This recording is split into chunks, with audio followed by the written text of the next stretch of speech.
With your first news at 6 Sports, here's JT Faribault. The state track meet is exactly 1 month and 10 days away, which means there's still time for personal best to be made and state qualifying times to be achieved. This afternoon, the Carl Guard invite took place at the Community Bowl, and let me tell you, it was perfect weather for some track and field. We'll start things off at the 300-meter hurdles. Here's Bismarck's Jaron McNichols with the commanding lead. He finishes first with a personal best of 38.11 seconds. Now for the girls' 300-meter hurdles, it's a two-horse race between Shiloh Christian's Deidre Wood and Legacy's Aspen Esslinger. Deidre Wood finishes just by the skin of her teeth. The boys' 100 meters was even tighter of a race. Dickinson's Christian Bowden and Legacy's Caden Kraft were going at it.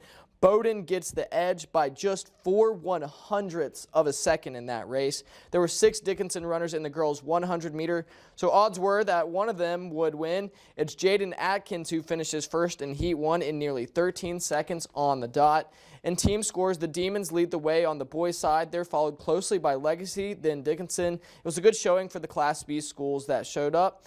And then in the girls' side, Bismarck comes in first, followed by Legacy, then Dickinson, same order as the boys.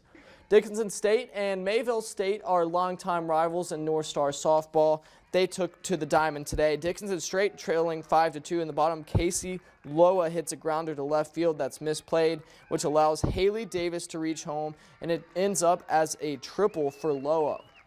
The Blue Hawks' Kylie Hubby, she's then going to line a grounder to third. The throw is going to go over to first, so it's going to be a ground out for her, but it's an RBI. Loa will come home and score, and Dickinson State now trails 5-4. Then in the bottom of the 7th, after a Loa single, Dallas Mitchell sends a liner to left field, which drops in over the right fielder, and then that's another run for Dickinson State. This would tie it, send it to extra innings, and in the 8th inning, Dickinson State would win it. Cassidy Vinner hits a line drive to left field. That goes all the way to the fence. Jessica Duggan will cross plate, and the Blue Hawks will win 6-5.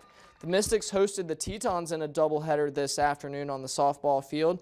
The Tetons had an early 3-0 lead after first inning, but they'd tack 2 more on as Alyssa Oliver drives this ball over the left field wall. It's a 2-run shot for her.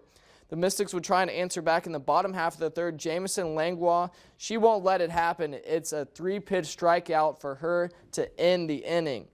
Wilson State would get back to work in the top of the 4th. Haley Hunt drives this ball to center, but how about this diving catch from Dominique Baker? She goes full extension to get the out. The Tetons will win that one 5-0 is the final. Minot State had their spring football game this morning. The Beavers will run the option on offense, and it's going to be a quarterback keeper here with Matthew Donovan keeping the ball. He's a transfer from Bemidji State. He takes it down the sideline, but then is tackled inside the 20-yard line. Now a red zone portion. Donovan, he's going to roll out to his right and find his running back A.J. Jones in the front corner of the end zone for the touchdown. The Beavers' new quarterback is Chris Calhoun II.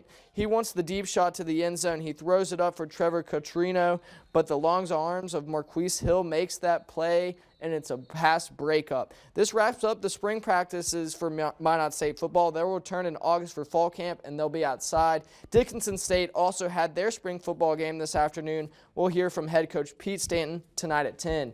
In the MLB, the Minnesota Twins are in a doubleheader with the Detroit Tigers.